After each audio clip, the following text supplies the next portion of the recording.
So I've decided that I'm gonna do like wrap-ups once a month of all the new games that I've tried. They don't have to be new games that have just come out, but just games that I haven't played before and I've played for the first time, and I'm gonna give them a little rating and just see how I feel about them on like first impressions. Obviously I haven't played these games for a long time considering it's like a monthly wrap up. So I played Pokemon Violet recently. It's the best Pokemon I've ever played when it comes to gameplay and story and addiction levels, but performance should be way better for a AAA game that costs £60.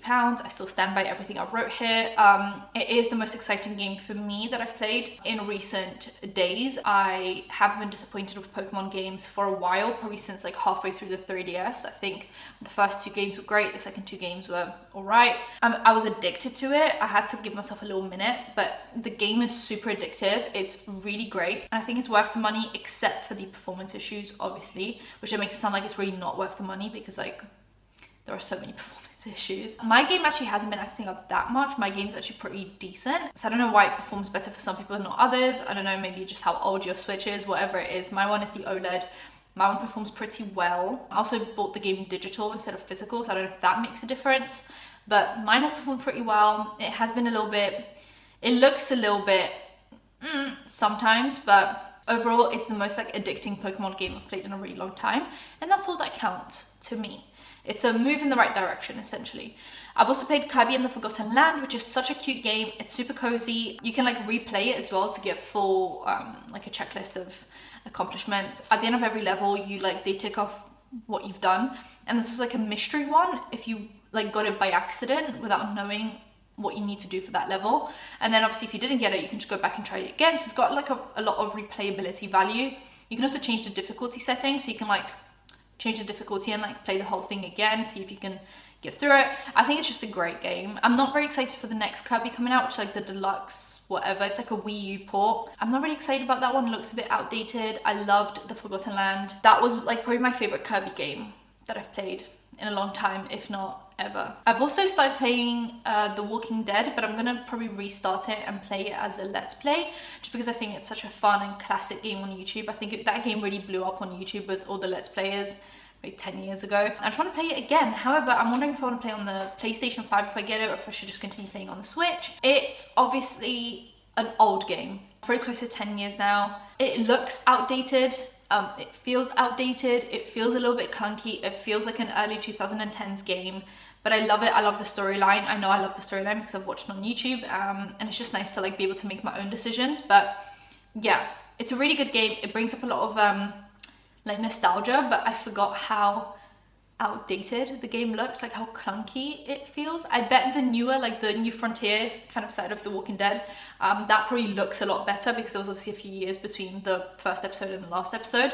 But I'm on the first episode and it looks very clunky. That also is probably an addition from it being on the Switch, so that makes some sense. It was actually really worth the price because it was on sale and every episode was like £3. So like every season was about £3. I paid maybe £12 to £15 for the whole set of games, so that's really nothing when you're thinking about getting 4 games. So it's worth the price even if it's clunky and a little bit outdated looking. I've also started playing Stardew Valley, which I have a Let's Play for. I played it for like the first hour and then cut it down. I think it's like a very high level of skill for like to begin playing it. For some reason it's like a cozy game and there's not much like actual gameplay skill, but you need to know a lot. So you need to be constantly on the Stardew wiki to like figure out what villager likes what, how many times you should talk to them, what are the crops, how long do they, there's a lot going on there, and I'm so confused, so overwhelmed. I think the game is super cute, it looks great.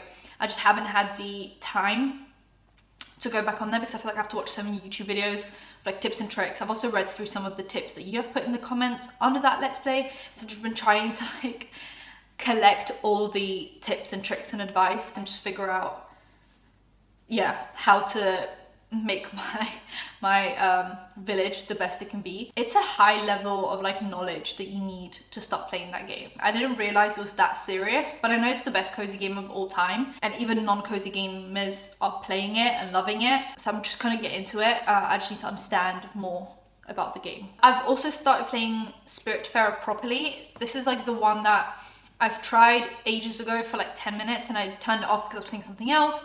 And then I tried it again. This time I played it for about an hour. It's a very cute art style and it's a great storyline.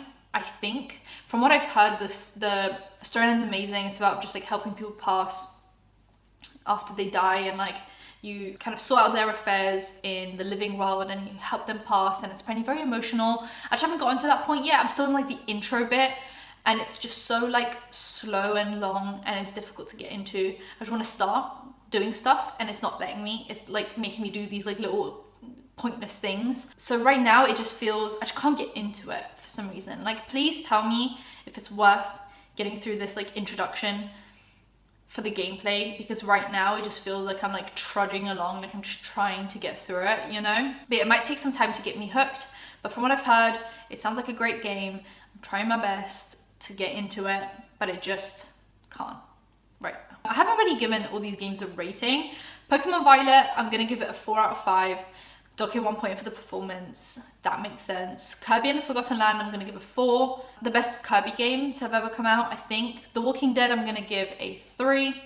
It's a great storyline, great game, but it feels very clunky and outdated, so I can't put it on the same level as other games. Stardew Valley, I'm gonna give a 3 for now, just because of the high level of like entry knowledge you need to have, but I bet it will bump up to like a 4 once I get into it. Spiritfarer right now is a 3 for me. I think the art style's cute, maybe even like a 2, because I'm just not getting into it right now, but maybe once I do get into it, it'll be like a 3, 4, or even a 5, I don't know. But right now it's like a 2.5, like very bang in the middle. And yeah, that's me. Let me know what you guys have played in the last like month or two, what the ratings are, what you think about the games. Let me know everything. Subscribe with the bell, like, comment for engagement if you want more Nintendo content, and I'll see you in my next one. Bye guys.